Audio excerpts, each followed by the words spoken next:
નમસ્કાર વિદ્યાર્થી મિત્રો, આરવ્સ ઇઝી ઇંગ્લિશ લર્નિંગ યુટ્યુબ ચેનલમાં આપ સર્વોને આવકારું છું। છેલ્લા ઘણા સમયથી ઇંગ્લિશ ગ્રામરનો ટોપિક આપણે જે શીખી રહ્યા છીએ એ હતા સૌથી most important topic of the English grammar is tense, and today we are also going to learn the continuous future tense, ચાલુ ભવિષ્યકાળ। આનો આજે વિગતે અભ્યાસ કરવાનો છે। આ ચાલુ ભવિષ્યકાળ હકીકત શું છે એનો અભ્યાસ કરતા પૂર્વે થોડી આછેરી ઝલક આ મારી યુટ્યુબ ચેનલ વિશે। આવનારા સમયના પડકારોને પહોંચી વળવું છે અને અંગ્રેજી વિષયનું એક મારી પાસે જે કંઈ અનુભવોને આધારે જે કોઈ ગુણવત્તાયુક્ત સાહિત્યનું ભાથું છે એ પીરસવા માટે હું તો એના માટે કટિબદ્ધ છું। અને એમ કહીએ ને તો કે ભાઈ વિડીયો ચેનલના માધ્યમથી વિદ્યાર્થીઓ શિક્ષકની મદદ વિના વ્યાકરણના મુદ્દાઓને સમજી અને તેનું રિવિઝન કરી શકે તે માટે દરેક વિડીયોના અંતની અંદર પણ એક્સરસાઇઝ અને તેના આન્સર્સ પણ આપેલા છે। પણ આજના આ જે વિડીયો છે એમાં એક્સરસાઇઝ આપી નથી, એનું કારણ હું તમને આગળ જતા સમજાવીશ।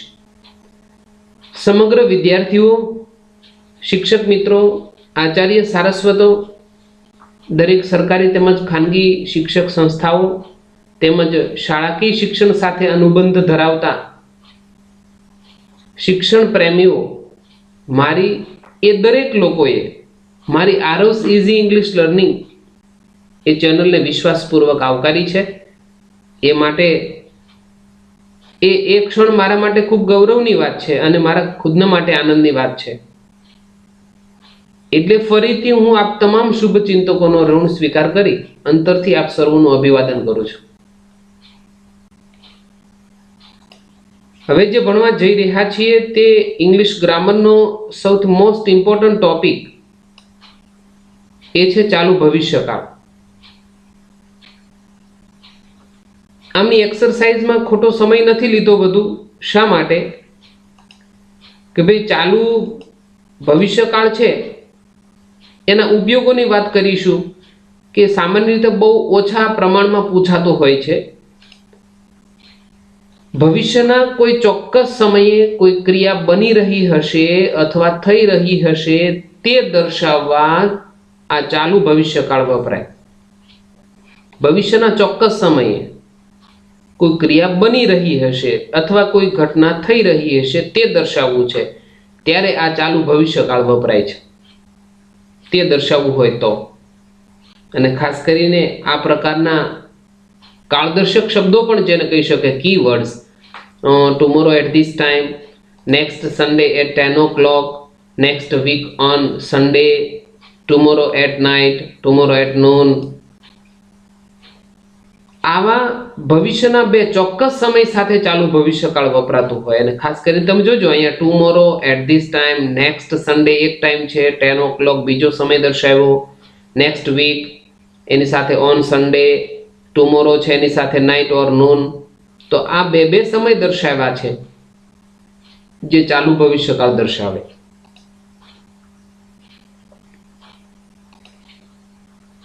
હવે આ ચાલુ ભવિષ્યકાળની એફર્મેટિવ સેન્ટેન્સ ફોર્મેશન જોવું છે, અને કે હકાર વાક્ય રચના, અથવા તો એમ પણ કહી શકે વિધાન વાક્ય રચના।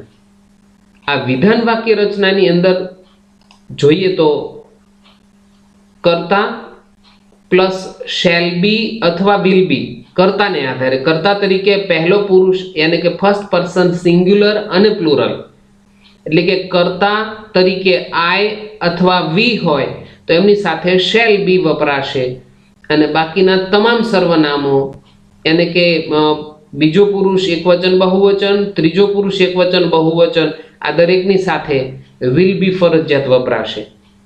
ત્યારબાદ ક્રિયાપદના મૂળ રૂપને આઈએનજી ફરજિયાત લાગશે આઈએનજી હંમેશા મૂળ રૂપને જ લાગે, પ્લસ કર્મ પ્લસ અન્ય શબ્દો. આ થઈ ચાલુ ભવિષ્યકાળની હકાર વાક્ય રચના. અહીંયા મેં માત્ર એક્ટિવ વોઇસની જ વાક્ય રચના લખી છે, પેસિવ વોઇસની વાક્ય રચના લખી નથી. એની પાછળનું કારણ એ છે, પેસિવ વોઇસની વાક્ય રચના ચાલુ ભવિષ્યકાળની બને છે, નથી બનતું એવું નથી. મોટાભાગની ઇંગ્લિશ ગ્રામરની બુકોમાં એમની વાક્ય રચના આપેલી હોતી નથી, પણ વાક્ય રચના બને છે, પણ ભાગ્યે જ અથવા તો મહદ અંશે જેનો ઉપયોગ થતો હોવાથી આ વાક્ય રચના મોટાભાગની ગ્રામરની બુકોમાં જોવા મળશે નહીં. કર્તા છે, કર્તાના સ્થાને તમે કર્મ મૂકી દો. કર્મને આધારે શેલ બી કે વિલ બી તો આવવાનું છે, બેમાંથી કોઈ પણ એક. ચાલુ કાળની પેસિવ રચના બીઇંગ વિના શક્ય નથી. ક્રિયાપદનું ભૂતકૃદંત તો ફરજિયાત મૂકવું પડશે. બાય દ્વારા આગળનો કર્તા છેડે આવશે. કર્તા વિભક્તિ હોય તો કર્મ વિભક્તિ બની જશે. ત્યારબાદ અન્ય શબ્દો જે છે ત્યાંના ત્યાં જ રાખવામાં આવશે. આ હતી એમની પેસિવ રચના. પણ ભાગ્યે જેનો ઉપયોગ થાય છે, સાદો ભવિષ્યકાળ, પૂર્ણ ભવિષ્યકાળ, આ બધાના ઉપયોગને કારણે ચાલુ ભવિષ્યકાળની પેસિવ રચનાના ઉપયોગની કોઈ આવશ્યકતા રહેતી નથી. એટલા માટે એની વાક્ય રચનાઓ ક્યાંય ભાગ્યે જ તમને કોઈ ગ્રામર બુકમાં જોવા મળશે. ખાસ કરીને જે જાહેર એક્ઝામોની જે પ્રિપેરેશન કરે છે એવા વિદ્યાર્થીઓ, જો એને ખ્યાલ હોય તો એમના ધ્યાને કે અમુક એવી બુકલેટો છે ઇંગ્લિશ ગ્રામરની, એમાં ક્યાંય એમની પેસિવ રચના જોવા મળી હશે, પરંતુ ઉપયોગ ઓછો હોવાથી જનરલી ક્યાંય સામાન્ય ગ્રામર બુકોની અંદર જોવા મળતી નથી. ઓકે, ત્યારબાદ આ હતી એમની એફર્મેટિવ સેન્ટેન્સ ફોર્મેશન. એમનું એક્ઝામ્પલ જોઈએ તો અર્પિત આવતીકાલે આ જ સમયે, ભવિષ્યનો કોઈ ચોક્કસ સમયનો નિર્દેશ કર્યો છે. અંગ્રેજી કાવ્ય ગાઈ રહ્યો હશે તો Arpit will be singing English poem at this time tomorrow. બે સમય દર્શાવ્યા. એટ ધીસ ટાઈમ એટલે અત્યારનો જ સમય, પણ ક્યારે? આવતીકાલે. નરેશ આવતા રવિવારે સવારે 10 વાગે હિન્દી નિબંધ લખી રહ્યો હશે અથવા લખી રહ્યા હશે. તો Naresh will be writing Hindi essay the next Sunday 10 AM. અમે આવતા મહિને આ જ સમયે અમારી સ્કૂલમાં ગુજરાતી ભણી રહ્યા હશું.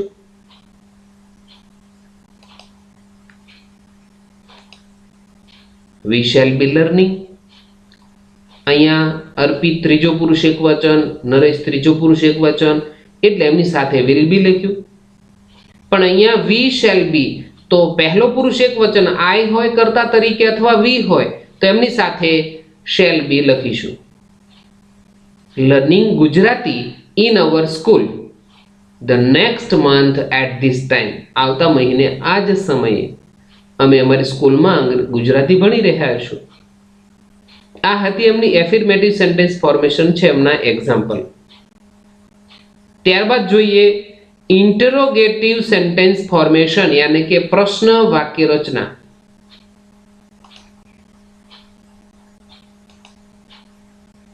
પ્રશ્નમાં શું કરવામાં આવ્યું? કર્તા પછી શેલ બી કે વિલ બી હતું, એ બેમાંથી કોઈ પણ એકને, શેલ અથવા વિલને જ માત્ર કર્તાની પહેલા મૂકવામાં આવે. બી હંમેશા ભૂત ક્રિયાપદની સાથે રહેશે, આઈએનજી વાળા ક્રિયાપદની સાથે. તો શેલ અથવા વિલ પ્લસ કર્તા પ્લસ બી પ્લસ ક્રિયાપદના મૂળ રૂપને આઈએનજી પ્લસ કર્મ પ્લસ અન્ય શબ્દો. તો આ એમની ઇન્ટરોગેટિવ સેન્ટેન્સ ફોર્મેશન આ પ્રકારનું થયું. અને યાદ રાખીશું કે પ્રશ્ન વાક્ય બનતું હોવાથી વાક્યના છેડે ક્વેશ્ચન માર્ક ભૂલાવવું જોઈએ નહીં. ફોર એક્ઝામ્પલ જોઈશું. શું તમે આવતા સોમવારે સાંજે 6 વાગે સંસ્કૃત વાંચી રહ્યા હશો? ચોક્કસ સમય આપ્યો અને એ સમયે શું તમારી ઘટના કે કોઈ ક્રિયા ચાલુ હશે? Will you be reading Sanskrit the next Monday at 6 PM? શું તેણી આવતીકાલે આ જ સમયે ગૃહ કાર્ય કરી રહી હશે? Will she be doing her homework at this time tomorrow? આ દરેક વાક્ય પ્રશ્ન વાક્ય બન્યા. તમે જોઈ શકો છો કે કર્તા પછી શેલ કે વિલ મૂકતા હતા, એને માત્ર કર્તાની પહેલા મૂકી દેવાનું, બસ, ધેટ્સ ઓલ. અને વાક્યના છેડે ક્વેશ્ચન માર્ક. આ એમની પ્રશ્ન વાક્ય રચના બની હતી. ત્યારબાદ નેગેટિવ સેન્ટેન્સ ફોર્મેશન આપણે જોવું છે. Very easy. કર્તા પછી શેલ કે વિલ, ત્યારબાદ નકાર બનાવવા માટે નોટ, પછી બી, ત્યારબાદ ક્રિયાપદના મૂળ રૂપને આઈએનજી, કર્મ પ્લસ અન્ય શબ્દ. તેમ જોયું છે કાંઈ શેલ બી નોટ ન કર્યું. સમજાયું? શેલ કે વિલ પછી શેલ કે વિલ અથવા શેલ અને વિલ ત્યારબાદ બી બંનેની વચ્ચે અહીંયા નોટ લખવામાં આવ્યું છે. શેલ બી નોટ ન કરવામાં આવ્યું, અને જો શેલ બી નોટ કરીશું તો એ આપણી ભૂલ થવાની છે. તો શેલ કે વિલ પછી નોટ મૂકીશું, ત્યારબાદ બી, ત્યારબાદ ક્રિયાપદના મૂળ રૂપને આઈએનજી પ્લસ કર્મ પ્લસ અન્ય શબ્દો. આ હતી એમની નેગેટિવ સેન્ટેન્સ ફોર્મેશન. એક્ઝામ્પલ સાથે જોઈશું. બાળકો આવતા અઠવાડિયે બુધવારે, આવતા અઠવાડિયાનો જે બુધવાર છે એ દિવસે પેપર લખી રહ્યા નહીં હોય. Children will not be writing papers the next week on Wednesday. ભાવિક અને રજત આવતા શનિવારે સવારે 8 વાગ્યે પ્રાર્થના ગાઈ રહ્યા નહીં હોય. હવે શું કારણ હોય? વી ડોન્ટ નો, કે શા માટે પ્રાર્થના નહીં ગાઈ રહ્યા હોય ખબર નથી.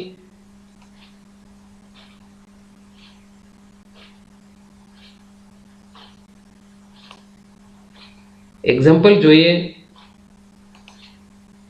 ભાવિક એન્ડ રજત, વિલ પછી તરત જ not, be singing prayer the next Saturday at 8 PM. તો અહીંયા આ હતી એમની affirmative, interrogative and negative sentence formation, એમની વાક્ય રચનાઓ જોઈ. આમના વધુ એક્સરસાઇઝ કોઈ જોવાનો ખોટો સમય નથી આપણે બગાડતા.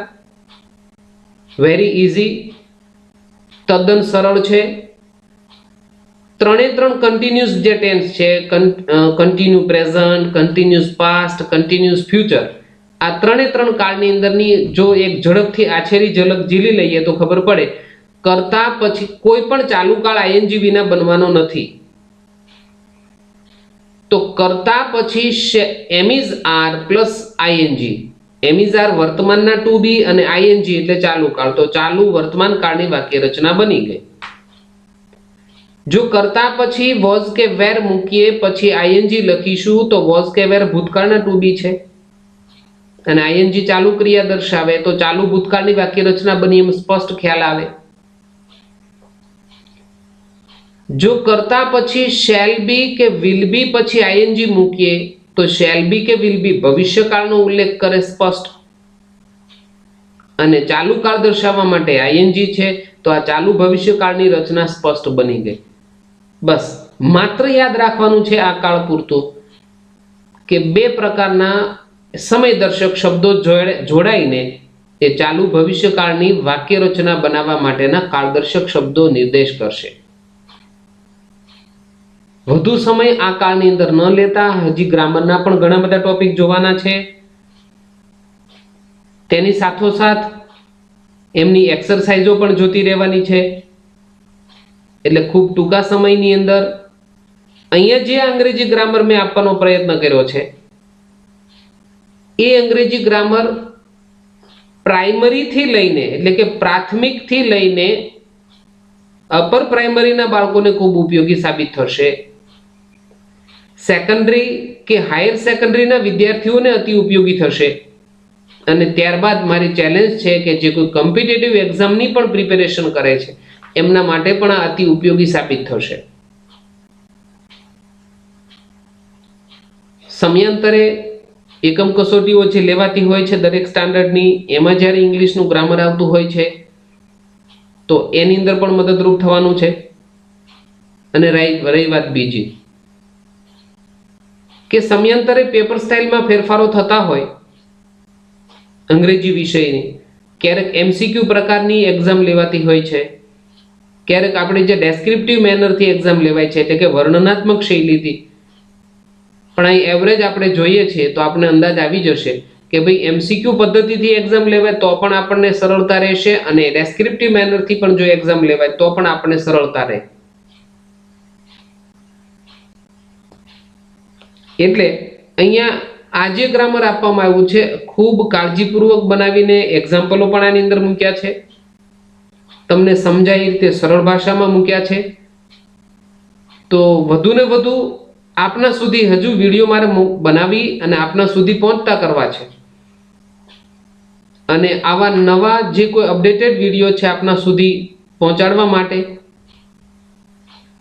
આપ સર્વે તૈયારી સાથે બેઠશો, વિડીયોને એક વખત સબસ્ક્રાઇબ કરશો તો ચોક્કસ મારો અપડેટેડ વિડીયો આપના સુધી પહોંચશે.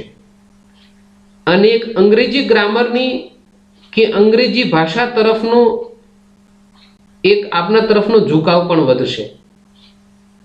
તો આ માટે થઈને મારી વિનંતી છે દરેક વિદ્યાર્થીઓને કે મારા વિડીયોને સબસ્ક્રાઇબ કરશો, લાઈક કરશો અને સાથે શેર પણ કરશો.